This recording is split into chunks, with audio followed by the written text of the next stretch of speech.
Welcome to the Banker Lamp. Please enjoy the video. You already have a page. Start by placing a button with ID BGBTN and decide whether you change body or a container element. Next, open your script file and grab references. const btn equals document. Get element by ID BGBTN, const target equals document. Body, then define your colors. Const colors equals hash FFFFFF, hash F0F0F0, hash FFD700. Once done, you've set the DOM handles and the palette so the button can change the background immediately. Now wire the button, create a handler that chooses a color and applies it. For predictable cycling use, let I equals 0, function handler, const color equals colors %colors.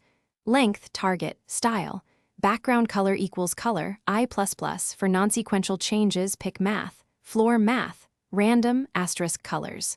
Length, also update accessibility, BTN, set attribute area label background $color. This ensures you control how colors change and keep the UI accessible and testable. Finish by preventing edge cases.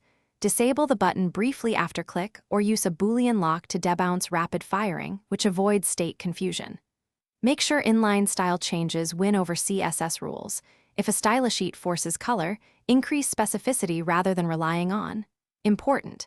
If nothing changes, open the console. Null errors mean wrong ID or script loaded before DOM. Finally, test different viewports and browsers so your single button background changer works reliably for all users. Thanks for watching. If this was helpful, leave a like and consider subscribing. See you next time.